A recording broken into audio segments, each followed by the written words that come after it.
O tema da mensagem de hoje são 5 grandes poderes. Amém? Vamos falar sobre isso. Lucas capítulo 7, versículo 11 em diante, diz assim: Pouco depois seguiu ele viagem para uma cidade chamada Naim. Ia com ele seus discípulos e uma grande multidão.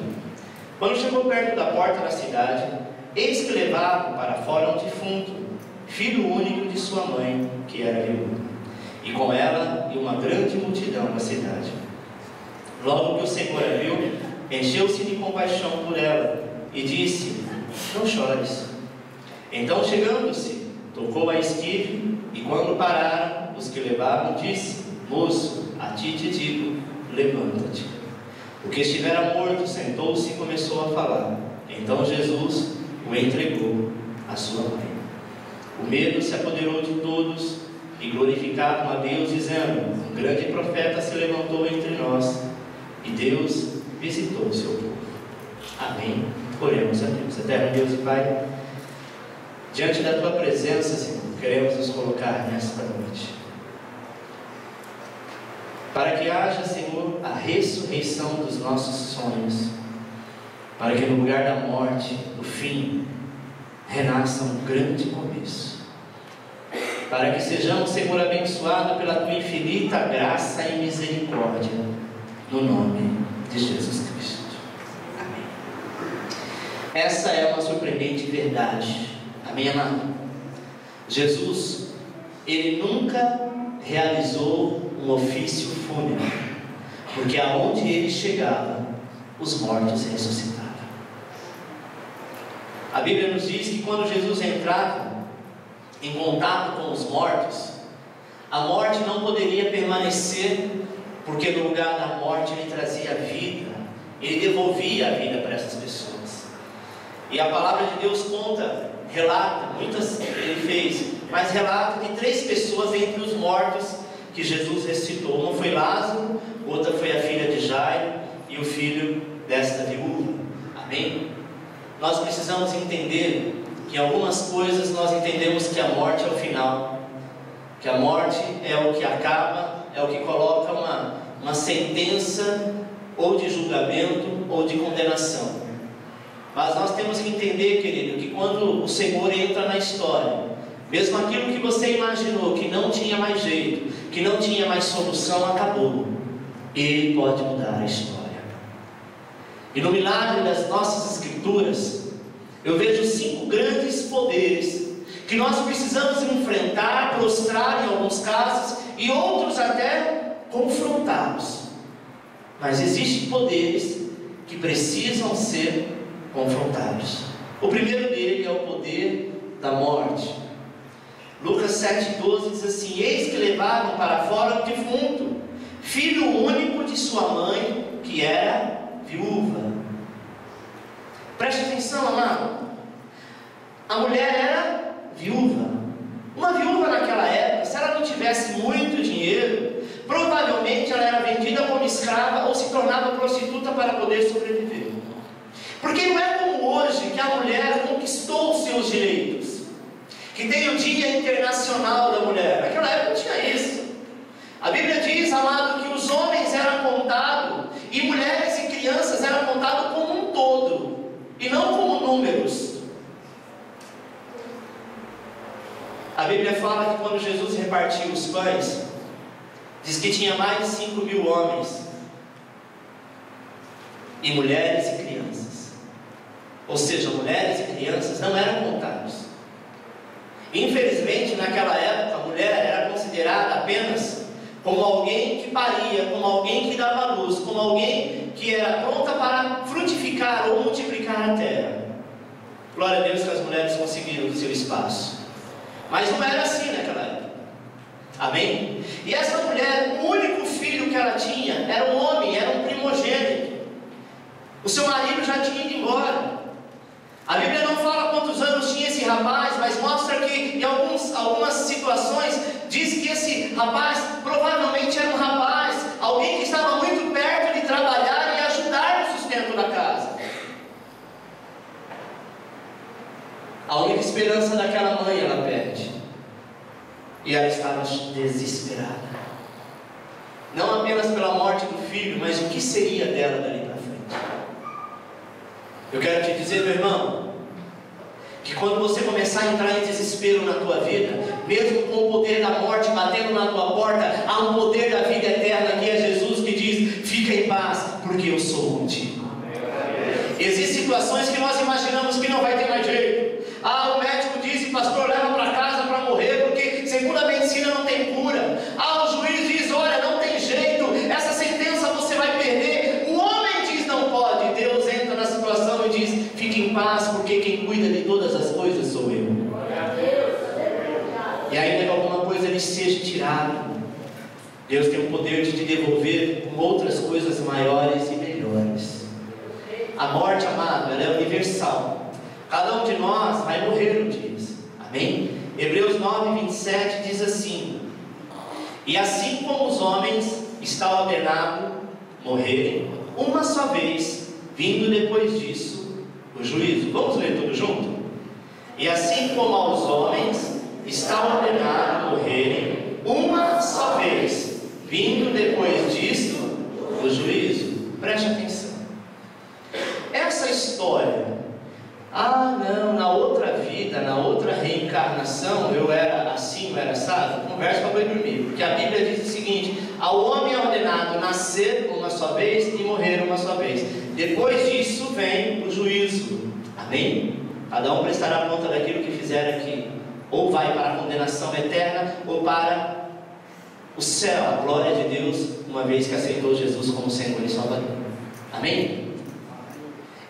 Eu, quando era espírita, e as pessoas iam na minha casa se consultar, jogar búzios ou jogar cartas, era muito natural e as pessoas gostavam de ouvir assim: Alexandre, quem eu fui no passado, na outra vida? Como eles adoravam dizer: olha, você foi filha de Faraó, você foi um rei. Se eu falasse: olha, você foi um sapo ou uma lagartixa, sairiam dali empurrado.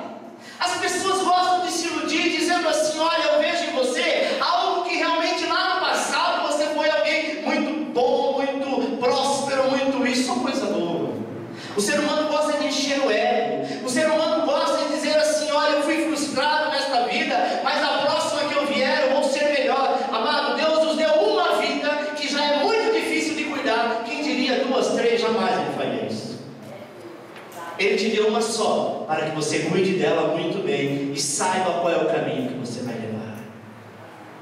O poder da morte, quando ele chega, não tem dinheiro, não tem poder, não tem nome. Pode ser o homem mais importante do mundo. Quando ele chega, a morte chega, ela diz: acabou e pronto. Tem essa: eu vou ali fazer um negócio, espera aí que eu já volto, depois eu vou morrer em paz. E a morte até hoje, amado, não é aceito pelos homens. Sabe por quê? Porque nós não fomos criados para morrer. Você sabia disso?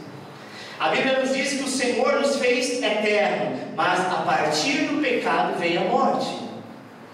É por isso que tantos anos que o mundo, milhares de anos que o mundo é mundo, que o ser humano conhece a morte e até hoje não se aceita. Você sabe que aquela pessoa está definhando em cima de uma cama, está atrofiada.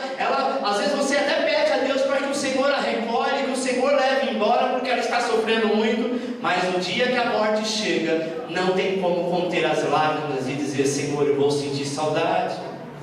Amém? É diferente quando a pessoa parte dessa terra e vai para uma outra, que você sabe que talvez você não veja nunca mais, mas ela está viva. Sabe qual a alegria do crente, irmão?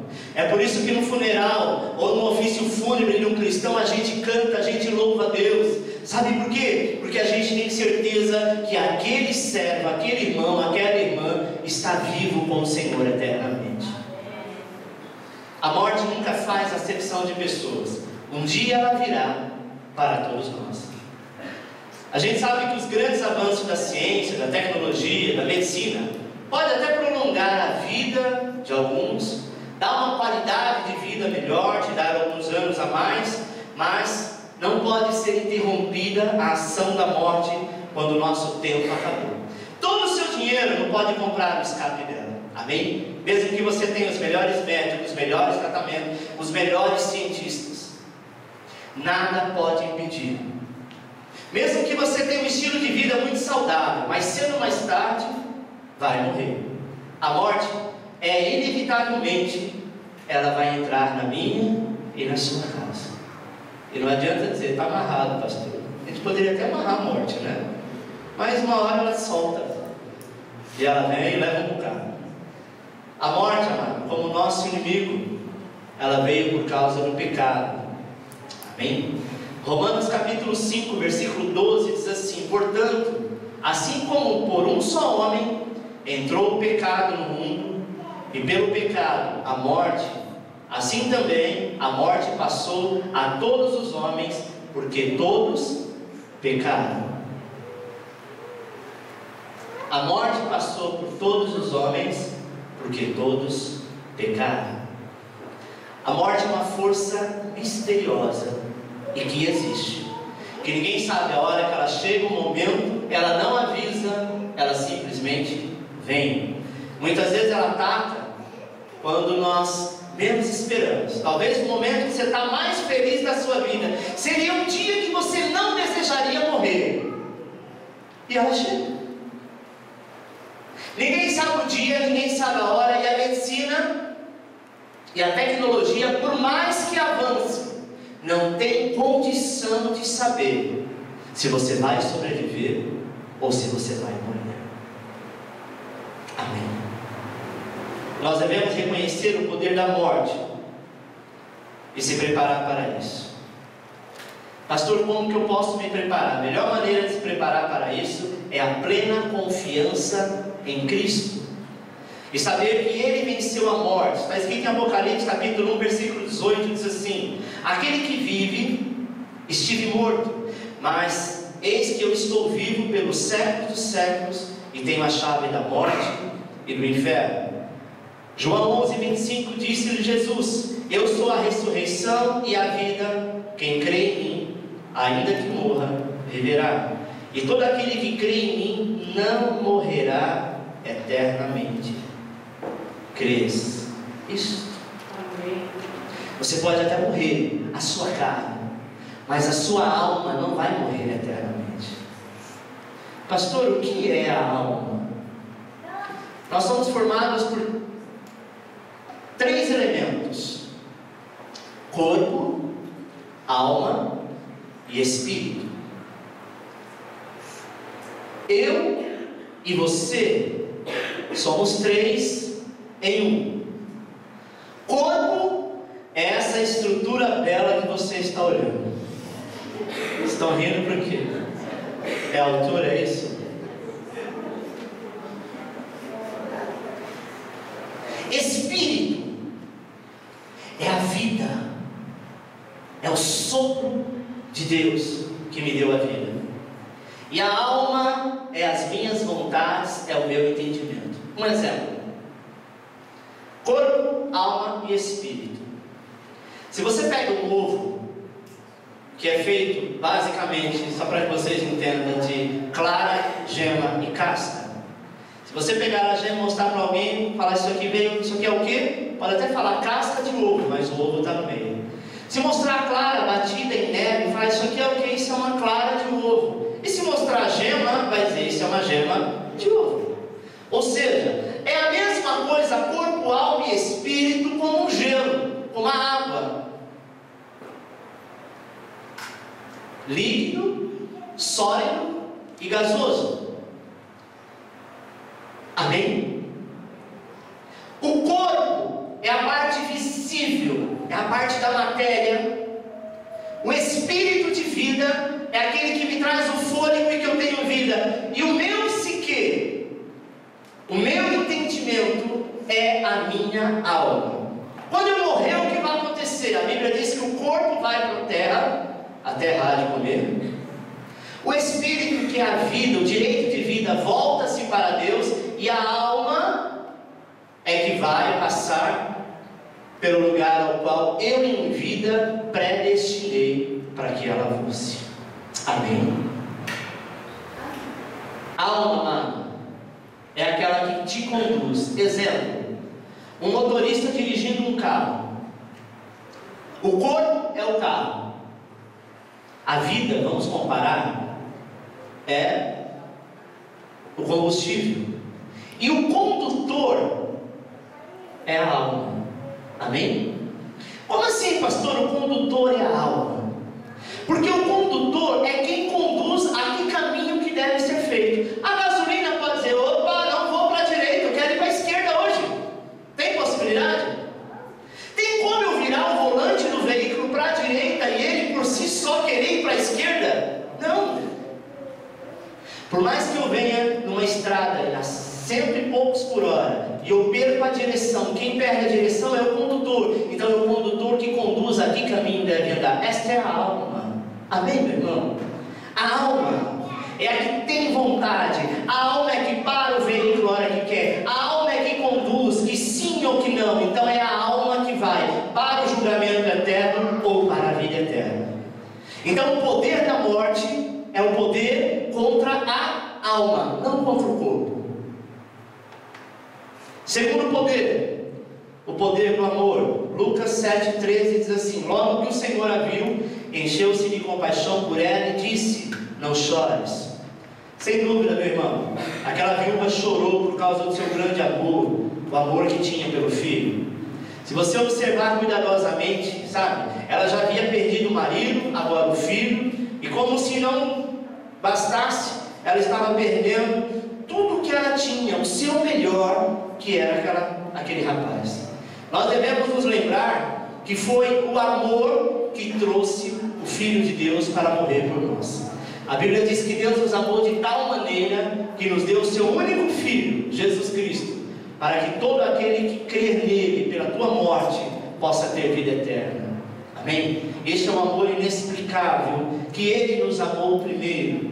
O amor é um dos maiores poderes do mundo.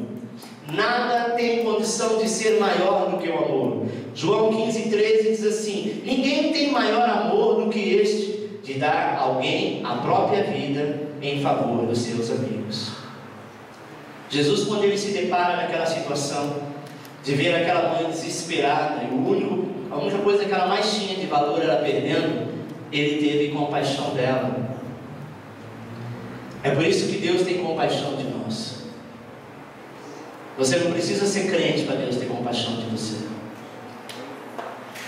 Mas Deus é um Deus misericordioso. E todo aquele que Ele vê sofrendo, Ele se compadece. Jesus, ele poderia chegar naquela mulher e falar para aquele garoto: levanta e anda. E ela poderia dizer: não chega perto do meu filho. Tem gente que se revolta com Deus que perdeu alguém, porque o filho morreu, porque os seus sonhos morreram, e acha que Deus é culpado de todas as coisas. Jesus, ele veio para, quebrar a força do pecado que trouxe a morte.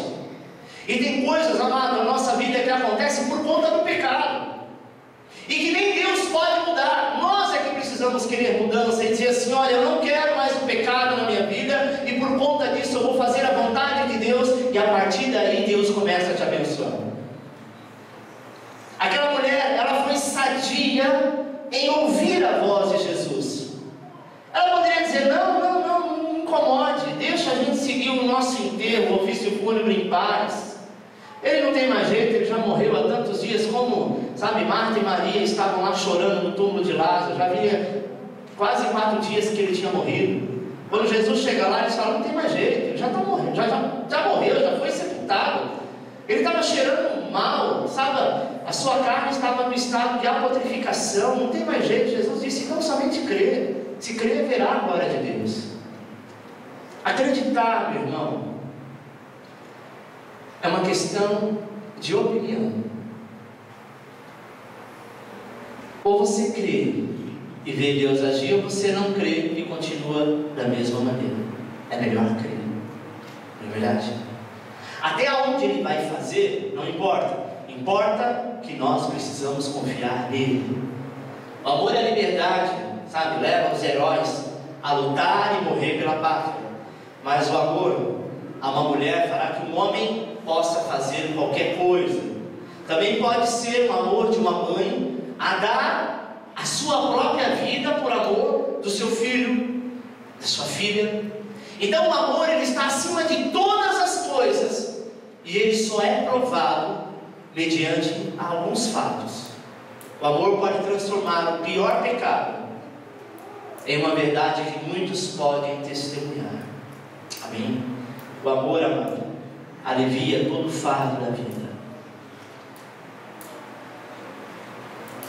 Nós precisamos entender que quem ama está fazendo a vontade de Deus. E o amor é inexplicável. Você ama porque ama. Não tem justificativa. Tem gente que ama alguém que o outro está do lado de fora e diz assim: meu Deus, por que você ama tanto essa pessoa? Não vale a pena. Talvez você gostaria de dizer para o seu coração: para de amar. Para com isso. Dê um pouco mais de valor. Mas quando nós temos o coração com amor, ainda que seja pela coisa errada, pela pessoa errada, saiba de uma coisa: você está exercendo algo que Deus plantou neste mundo. O amor para que seja exercido. Amém?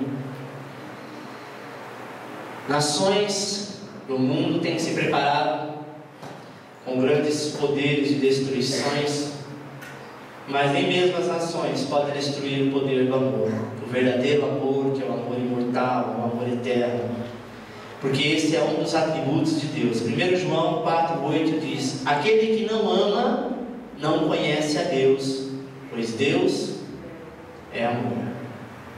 Amém? Eu não consigo imaginar uma pessoa de coração duro, ruim, não consegue amar ninguém, ama a si próprio, sabe, só quer favor para si mesmo. Essa pessoa não pode e não tem como ter, pelo menos até aquele momento, a presença de Deus, porque esta é a diferença.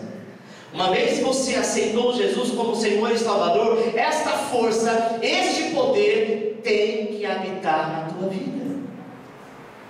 Amém? Aquele que não ama não conhece a Deus. Aquele que não ama não consegue andar lado a lado com Deus, porque Deus, acima de todas as coisas, Ele é amor, porque se Ele não fosse amor, nós não estaríamos aqui. Amém? Terceiro poder, o poder das lágrimas. Lucas 7,13 diz assim: e disse-lhe Jesus: não chores. As lágrimas de uma pessoa, quando ela é verdadeira, essas lágrimas, quando ela vem do fundo da alma, comove o coração do pai. É como um pai que às vezes é obrigado a puxar a orelha do filho, às vezes até dar uma surra no filho, por conta de alguma coisa que ele fez. Parece que a dor dói mais no pai do que na própria criança, porque a criança daqui a pouco, ela enxuga as lágrimas, e tudo bem, ela esquece. E às vezes o pai e a mãe ficam assim, por uma semana, ainda doendo, sabe? Poxa, será que eu não exagerei? Ou talvez reconhece que exagerou, ou fica, sabe, poxa, eu não gostaria que fosse assim. Não é verdade? Por quê? Porque a gente vê as lágrimas, a dor que se estende naquele ao qual a gente ama. Deus, quando olha para você e vê que você está chorando, meu irmão, as suas lágrimas fazem mover as mãos de Deus, mas lágrimas verdadeiras. Não adianta ficar forçando, dizer: oh, Senhor. Deus fala: para de ser pobre. Chuga essas lágrimas de crocodilo. Então o crocodilo dizia: não, está amarrado. Meu irmão, uma verdadeira lágrima, quando ela sai do coração, quando há, sabe, um coração contrito, Deus começa a mover. E aquela mulher, ela foi movida pelas suas lágrimas, pelo seu desespero, porque ela estava depositando a sua única fonte de confiança, de sobrevivência naquele filho, e ele lhe foi tirado. E tem coisas que acontecem na nossa vida, não é por acaso, não é porque você deu azar, não. Ah, pastor, eu dei azar na vida. Tem coisas que Deus permite para que você veja a glória de Deus. A mesma coisa aconteceu no túmulo de Lázaro, sabe? Todos estavam ali chorando, desesperados, e com um detalhe: a irmã de Lázaro foi até Jesus e disse assim: mestre, meu irmão está muito doente, do jeito que está, ele não vai suportar, ele vai morrer, vai lá, faz alguma coisa. Jesus disse assim para ela: vai na frente, daqui a pouco eu vou atrás. Jesus demora 4 dias para chegar. Imagine, o homem já tinha sido morto, esperaram 3 dias, porque era a tradição judaica. No 4º dia não esperaram mais, falaram, não tem mais jeito. Porque o povo judeu naquela época, eles acreditavam que até o 3º dia era possível um profeta orar e a alma retornar ao corpo. 3 dias. Quando isso não acontecia, o que eles faziam? Eles já não tem mais jeito, já passou os 3 dias, o tempo de ressurreição acabou, vamos enterrar. E Jesus chega no 4º dia, como quem querendo nada, calmo, como sempre foi, e disse, escuta, vocês estão chorando, cadê Lázaro? Senhor, Lázaro, imagina o tom de voz, Lázaro foi enterrado, sepultado, afinal de contas, né, 4 dias, o senhor disse que viria e não veio, o senhor chega agora depois de 4 dias perguntando onde está Lázaro, não tem mais jeito, teve que enterrar. Ele disse, minha filha, se creres, verás a glória de Deus. Ele ressuscitará. Ela disse, sim, eu até acredito que naquele dia da ressurreição ele vai ressurgir. Ele disse, não estou falando naquele dia. Aonde ele está? Está lá, a pedra já está posta. Tirem a pedra.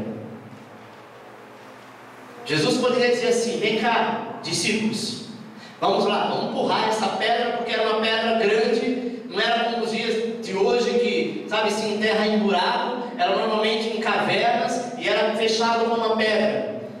E eles tinham que empurrar, rolar aquela pedra na valeta que faziam, que aquela pedra era como se fosse uma porta. Jesus poderia dizer, pega os seus discípulos e vamos lá empurrar, vamos fazer alguma coisa, até porque a gente vai ter que fazer alguma coisa, porque fazer o quê? Chegou tarde, né? Já que chegou tarde no final da festa, a gente tem que fazer uma média. Jesus não é de fazer média com ninguém, ele chega no tempo certo, na hora certa e faz o milagre certo. E a Bíblia diz que ele diz assim, tirem vocês a pedra. Às vezes nós colocamos pedra em algumas situações e duvidamos do poder de Deus. Quando eles tiraram a pedra, a oração de Jesus foi a seguinte, Pai, eu te dou graça por este milagre que já aconteceu. Repita comigo, Jesus chamou a existência. Jesus chamou a existência. Diga mais alto, Jesus chamou a existência. Jesus chamou a existência. Depois que ele fala assim, eu te agradeço pelo milagre acontecido, a pedra já não estava mais no lugar. Ele olha para dentro daquele túmulo e não vai lá, mas ele grita do lado de fora dizendo, Lázaro, sai para fora. Todo mundo ficou atônito olhando, dizendo, nunca vi nada igual. Até o 3º dia era normal os profetas fazerem, mas no 4º dia, ele já cheirando mal, ele estava todo envolvido com faixa, já com lenço no rosto, tem como. E todo mundo ficou esperando. Sabe, Jesus naquele dia, ele poderia fazer alguns efeitos. Ele, se fosse uma pessoa que quisesse para se aparecer, ele talvez faria toda aquela, sabe, aquela superprodução como o Senhor M, sabe, o mágico. Ele talvez chamaria a atenção de todo mundo, faria com que uma nuvem pousasse ali, um raio batesse na pedra, a pedra quebrasse no meio e Lázaro saiu. Às vezes nós achamos que Deus tem que fazer alguma coisa para nós, e o milagre tem que ser algo extraordinário, sabe, uma superprodução, mas Deus é simples.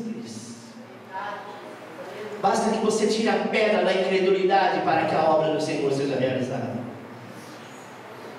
E quando todo mundo ficou olhando com os olhos atentos para naquela sepultura, Lázaro sai do meio da escuridão e ele diz, tire as faixas dele, tire aquilo que está prendendo, que está amarrando ele. E ele então foi solto, amado. No lugar das lágrimas veio a alegria, porque o Senhor se comove quando você se entristece.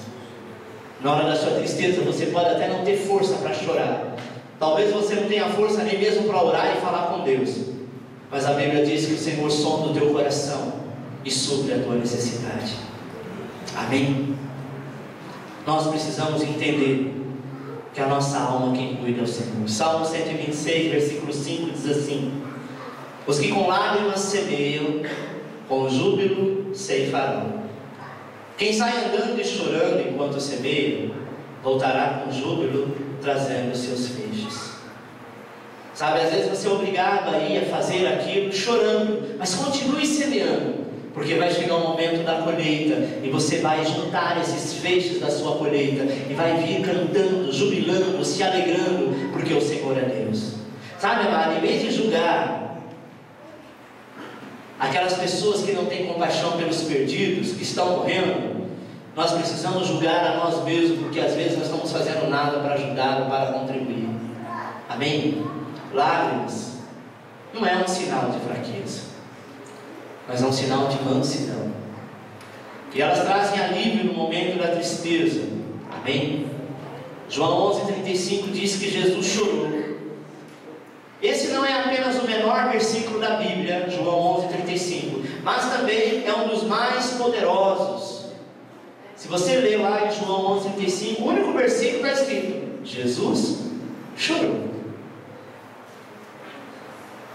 Quando ele chora, porque ele vê o desespero daquele povo. Amado, Marta, Maria e Lázaro eram amigos de Jesus, amigos íntimos de Jesus, conheceu todo o ministério de Jesus. E sabe o que às vezes Jesus olha para nós e chora? Porque ele é teu amigo íntimo, todo dia ele está contigo, você está na casa dele, e no momento de desespero você fica chorando, desesperado, batendo nas paredes, batendo porta, achando que está tudo perdido. Jesus chora naquela situação, dizendo assim: poxa, há tanto tempo que eu estou convosco e vocês entram em desespero ao invés de confiar em mim. Eu não vim a hora que vocês quiseram, eu vim 4 dias depois, e daí eu vim para resolver. Tem um louvor que a gente canta que diz que ele não veio para rascunhar, ele veio para decidir. E às vezes a gente fica questionando a Deus: porque minha oração não subiu ao céu, porque Deus não respondeu a minha campanha, deve ser a igreja que eu estou congregando que não está tendo a unção. Meu irmão, se você clamou, se você pediu, espere Deus fazer, e se Ele não fizer, fique em paz, porque alguma coisa Ele vai resolver. Você já chorou, você já entregou. A Bíblia diz que Paulo chorava dia e noite pelos crentes de Éfeso. Atos 20:31 diz assim: portanto vigiai, lembrando-vos de que por 3 anos, noite e dia, não cessei de admoestar com lágrimas a cada um. Paulo foi um homem, amado, que matou muitos cristãos, até o dia que ele teve um encontro com o Senhor Jesus, e ele ficou cego por um tempo, porque ele tinha prazer de matar crente, prazer. E ele tinha a guarda, o poder, o aval do sinédrio da época. Amém? Mas a Bíblia diz o seguinte: que no dia que ele teve um encontro com o Senhor disse assim: olha, agora você vai ver o que é chorar. E foi um dos maiores apóstolos. Paulo pregou para 80% da população da sua época, mas ele chorou por causa de muitas pessoas. Às vezes a gente fica triste por conta do que algumas pessoas fazem conosco. Você vai lá, ora por ela, faz, sabe, o apelo, está acompanhando e de repente é apunhalado. Nem Jesus foi livre disso. Mas Deus é quem te guarda. A Bíblia diz que o profeta Samuel também chora noite e dia, chora a noite inteira, por causa da desobediência de Saul. 1 Samuel 15:11 diz: arrependo-me de haver constituído Saul rei, porquanto deixou de me seguir e não executou as minhas palavras. Então Samuel se contristou toda a noite e clamou ao Senhor. Amém. Às vezes a gente fica triste porque você sabe o que é melhor para aquela pessoa, você sabe o que é melhor para o teu filho, e você está dizendo: olha, segue por aqui, segue por ali, e faz ao contrário. E nesse ao contrário, essa pessoa tem uma grande tendência de morrer em algumas áreas, de não prosperar, de quebrar a cara, de se machucar, e a gente se entristece, e por muitas vezes choramos dizendo: Senhor, aonde eu estou errando? Sabe, meu irmão, continue falando, continue ensinando, ainda que com lágrimas. Deixa que o tempo da colheita, Deus vai fazer isso. Vamos aprender o poder das lágrimas. Quarto e penúltimo, o poder da oração. Jeremias 33:3 diz assim: clame a mim, e responder-te-ei, anunciar-te-ei coisas grandes e ocultas que não sabes. Certamente aquela viúva orava pela cura do seu filho. Certamente aquela mulher passou por um tempo, não se sabe quanto tempo ela ficou orando, mas aquele rapaz estava doente, e ela orou a Deus, porque ela conhecia Deus. Ela orou um mês, talvez 2 meses, talvez 1 ano, e viu todo o processo de decadência da saúde daquele rapaz, até o momento que veio o óbito. Sabe, meu irmão, tem momentos que a gente acha que a nossa oração, Deus não está ouvindo. Deus não queria apenas curar aquele rapaz, Deus queria manifestar a glória dele na vida daquele rapaz. A resposta de Deus foi adiada por um propósito maior e melhor. Às vezes a gente se sente tão frustrado, não é?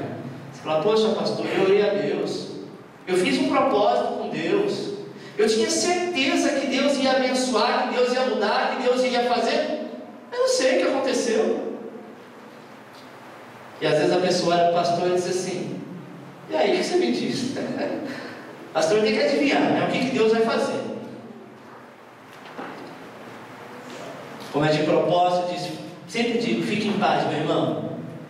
Antes que a palavra, que o pedido, que o desejo saísse da tua boca, ele subiu do teu coração e Deus conhece. Eu não sei porque Deus disse não, porque até agora Ele não fez, mas de uma coisa eu tenho certeza: se você crer, não tome isso por perdido, porque Deus tem coisas maiores.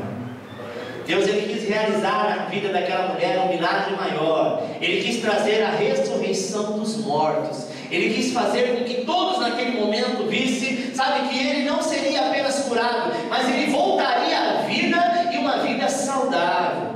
Porque o Senhor Jesus, quando chega e toca naquela esquife, ele diz para aquele rapaz que estava morto: levante e se sente. Ele poderia simplesmente abrir os olhos. Não. A esquife naquela época era como uma maca de hospital sem rodinha, onde tinha 4 pontas, e cada um pegava numa ponta e andava na rua até chegar ao lugar do ofício fúnebre. Jesus, quando ele chega, ele para o ofício fúnebre. Para. E quando ele para literalmente, porque aquelas pessoas estão chorando. E com certeza ele quis responder a oração daquela mãe, provavelmente daquela família, porque era um filho amado. E quando ele para, ele faz o milagre acontecer. Às vezes você está pelos corredores da vida, da tua casa, chorando pelos cantos, tentando perguntar a Deus por que isso não aconteceu ainda. Fique em paz, meu irmão. Quando você menos esperar, o Senhor entra na tua casa e paralisa tudo e diz: agora eu vou mudar a tua história. Do lugar de tristeza, do lugar de choro, haverá dupla honra. Deus realizou o milagre, a ressurreição dos mortos, maior do que apenas curar o doente. Às vezes Deus não quer fazer o milagre que você quer, Ele quer te dar algo além, maior, porque há poder na oração, e a oração muda todas as coisas. Amém? Muda as coisas e muda as pessoas que oram. Salmo 50, versículo 15 diz assim: invoca-me no dia da angústia, e eu te livrarei, e tu me glorificarás. Isaías, o salmista, ele diz o seguinte: invoca-me no momento que você estiver angustiado. Quando a gente está angustiado, e às vezes a pessoa não tem muita intimidade com oração com Deus, fica assim: eu não vou orar não, porque eu nunca oro, nunca tenho essa intimidade com Deus. Agora, só porque eu estou passando essa angústia, eu não sou digno de orar. Olha o que a Bíblia diz: ainda que seja no momento da angústia, invoca-me e eu te livrarei. E você glorificará o Senhor, porque sabe que mesmo sem merecer, Ele te ouviu. Amém? No entanto, meu irmão, observe que a oração, como o amor e as lágrimas, pode ter poder em toda situação. Mas deixa eu te advertir: quando o amor, as lágrimas e a oração não estão conectados com Deus, a Bíblia e sua vontade, esses poderes se tornam impotentes. Quando o amor, as lágrimas e a oração não está conectado, não está ligado com Deus da Bíblia, esses três poderes perde a força, perde a conectividade. Mas quando ele está ligado ao arrependimento, à confiança, à fé, à certeza que mesmo que você não merece, Deus pode fazer, o Deus de milagre entra em ação. Amém? E você pode ter certeza que o Senhor vai te levar até o último ponto. Quinto e último poder, o poder de Cristo. Lucas 7,14 diz assim: então, chegando-se, tocou na esquife, e quando pararam, os que o levavam disse: moço, a ti te digo, levanta-te. Este é o poder do Senhor.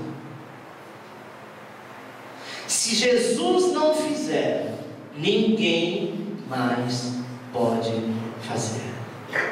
Nem Deus. Como assim, pastor? Sim, Jesus é Deus. Jesus é o Senhor. E Ele não faria nada contra a vontade do Pai. Sabe aquelas pessoas que nascem cego?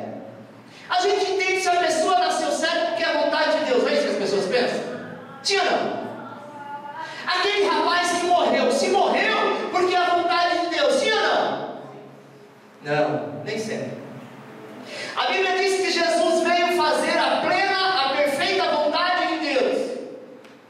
E tudo que Ele fez foi em nome do Pai. Ele disse para o cego: enxerga. Ele disse para o coxo de nascença: anda. Ele disse para o morto: viva. Porque aquilo que Ele faz, nem Deus contraria. Sabe por quê? Porque a glória de Deus está em Jesus Cristo. E nós servimos a Cristo para que a glória do Todo-Poderoso se manifeste em nossas vidas. É muito fácil dizer: não, se nasceu assim, porque Deus quis assim. Uma maneira de se conformar, mas tem pessoas que não se conformam. E Ele é o mesmo ontem, hoje e eternamente. Jesus, Ele teve compaixão da mãe daquele jovem. Então Ele parou aquele cortejo e mandou o jovem se levantar. A Bíblia diz que imediatamente aquele jovem voltou à vida e logo em seguida começou a falar. Houve uma multidão que ficaram meio espantados, atônitos, porque era muito novo aqui. Mas ele foi restaurado, restituído. E a Bíblia diz que o Senhor pega aquele jovem nas mãos e entrega para a tua mãe. Isto lembra-nos, amado, o poder de Deus na pessoa de Jesus Cristo. E em muitas ocasiões a Bíblia diz que havia um grande poder na sua presença. Quando Ele aparecia, até os demônios fugiam dele. Quando Ele aparecia, havia grande poder em sua voz. E Ele chamou o mundo à existência. A Bíblia diz, no Velho Testamento, Ele fez grandes coisas, mas em Jesus, Ele não só acalma o mar, mas como Ele anda por sobre as águas.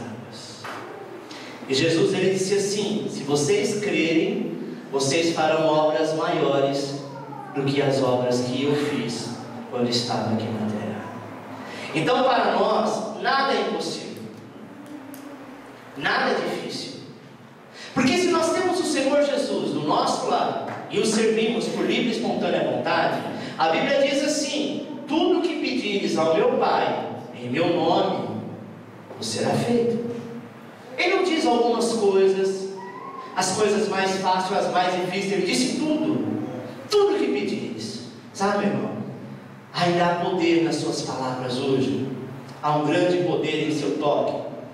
E Ele toca aquela esquife, toca aquele caixão que estava no jovem, tocou o corpo de muitos que estavam quebrados, que estavam, totalmente desestruturados, e restaurou de novo.